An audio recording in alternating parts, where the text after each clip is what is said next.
ನಿಮ್ಮ ಹತ್ರ ಕಾರ್ಮಿಕ ಕಾರ್ಡ್ ಇದ್ದರೆ ನಿಮಗೆ 5 ಭರ್ಜರಿ ಗುಡ್ ನ್ಯೂಸ್ಗಳಾದರೆ ಇರ್ತಕ್ಕಂಥದ್ದು. ಹಾಗಿದ್ರೆ ಬನ್ನಿ ಅದರ ಬಗ್ಗೆ ಸಂಪೂರ್ಣವಾಗಿ ನಾವು ಈ ವಿಡಿಯೋದಲ್ಲಿ ಇನ್ಫಾರ್ಮೇಷನನ್ನು ತಿಳ್ಕೊತಾ ಹೋಗೋಣ. ವಿಡಿಯೋವನ್ನು ಸ್ಟಾರ್ಟ್ ಮಾಡ್ತೀನಿ. ಅದಕ್ಕಿಂತ ಮೊದಲು ನೀವಿನ್ನೂ ನಮ್ಮ ಚಾನಲ್ಗೆ ಸಬ್ಸ್ಕ್ರೈಬ್ ಮಾಡದೇ ಇದ್ದರೆ ಈ ಕೂಡಲೇ ಚಾನಲ್ಗೆ ಸಬ್ಸ್ಕ್ರೈಬ್ ಮಾಡ್ಕೊಳ್ಳಿ ಮತ್ತು ಲೈಕ್ ಮಾಡಿ. ಈಗ ನಾವು ಮಾಹಿತಿಯನ್ನು ತಿಳ್ಕೊತಾ ಹೋಗೋಣ.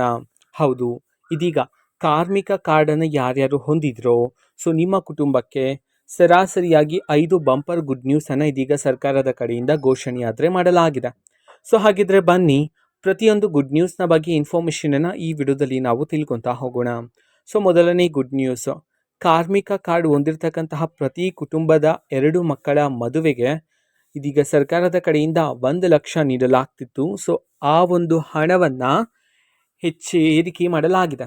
ಎಷ್ಟು ಅಂತಂದರೆ 1,50,000 ರೂಪಾಯಿಗೆ ಏರಿಕೆ ಮಾಡಲಾಗಿದೆ. 1 ಲಕ್ಷದಿಂದ 1,50,000 ರೂಪಾಯಿಗೆ ಇದೀಗ ಏರಿಕೆ ಮಾಡಿರ್ತಕ್ಕಂಥದ್ದು. ಓಕೆನಾ, ಇದು ಮೊದಲನೇ ಭರ್ಜರಿ ಗುಡ್ ನ್ಯೂಸ್ ಆಗಿರುತ್ತೆ. ಎರಡನೇ ಗುಡ್ ನ್ಯೂಸ್ ಏನು ಅಂತಂದರೆ, ಕಾರ್ಮಿಕ ಕಾರ್ಡ್ ಹೊಂದಿರತಕ್ಕಂತಹ ಮಕ್ಕಳ ವಿದ್ಯಾಭ್ಯಾಸಕ್ಕೋಸ್ಕರ ಸರ್ಕಾರದ ಕಡೆಯಿಂದ ವಿದ್ಯಾರ್ಥಿ ವೇತನವನ್ನು ನೀಡಲಾಗ್ತಿರುತ್ತೆ. ನಿಮ್ಮ ಮಕ್ಕಳು ಶಾಲೆಯಲ್ಲಿ ಅಥವಾ ಕಾಲೇಜಿನಲ್ಲಿ ಓದ್ತಿದ್ರೆ ಸ್ಕಾಲರ್ಶಿಪ್ ವಿದ್ಯಾರ್ಥಿ ವೇತನವನ್ನು ನೀಡಲಾಗ್ತಿರುತ್ತೆ. ಓಕೆನಾ, ಪ್ರತಿ ವರ್ಷಕ್ಕೆ. ನಂತರ ಮೂರನೇ ಗುಡ್ ನ್ಯೂಸ್ ಬಂದ್ಬಿಟ್ಟು ಪಿಂಚಣಿ ಸೌಲಭ್ಯ ಸಿಗುತ್ತೆ. ಕಾರ್ಮಿಕ ಕಾರ್ಡು ಹೊಂದಿರತಕ್ಕಂಥವರಿಗೆ ಪಿಂಚಣಿ ಸೌಲಭ್ಯನೂ ಸಹ ಇರತಕ್ಕಂಥದ್ದು. ನಾಲ್ಕನೇ ಭರ್ಜರಿ ಗುಡ್ ನ್ಯೂಸ್ ಏನಂತಂದರೆ, ತಾಯಿ ಮತ್ತು ಮಗುವಿನ ಪೌಷ್ಟಿಕಕ್ಕೆ ಸಹಾಯಧನವನ್ನು ಸಹ ನೀಡಲಾಗ್ತಿರುತ್ತೆ. ಆ್ಯಂಡ್ ಐದನೆಯ ಆ್ಯಂಡ್ ಕೊನೆಯ ಗುಡ್ ನ್ಯೂಸು ಹೆರಿಗೆ ಸೌಲಭ್ಯವನ್ನು ಸಹ ನೀಡಲಾಗ್ತಿರುತ್ತೆ ಕಾರ್ಮಿಕ ಕಾರ್ಡನ್ನು ಹೊಂದಿರತಕ್ಕಂಥವರಿಗೆ ಅಂತ ಹೇಳಿ ತಿಳಿಸಿರ್ತಕ್ಕಂಥದ್ದು.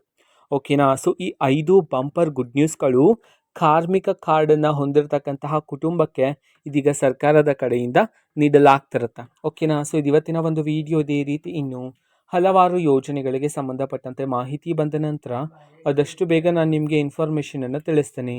ಅದಕ್ಕೋಸ್ಕರ ಆ ಚಾನಲ್ಗೆ ಸಬ್ಸ್ಕ್ರೈಬ್ ಮಾಡ್ಕೊಳ್ಳಿ. ಮತ್ತೀಗ ನಾವು ಫೇಸ್ಬುಕ್ಕಲ್ಲೂ ಸಹ ಇದೀಗ ವಿಡಿಯೋಸ್ಗಳನ್ನು ಅಪ್ಲೋಡ್ ಮಾಡ್ತಿದ್ದೀವಿ. ಫೇಸ್ಬುಕ್ ಚಾನಲ್ ಲಿಂಕನ್ನು ಡಿಸ್ಕ್ರಿಪ್ಷನ್ ಬಾಕ್ಸಲ್ಲಿ ಕೊಟ್ಟಿರ್ತೀನಿ, ಕ್ಲಿಕ್ ಮಾಡಿಬಿಟ್ಟು ಫಾಲೋ ಮಾಡಿ. ಓಕೆನಾ, ಥ್ಯಾಂಕ್ ಯು, ಬಾಯ್.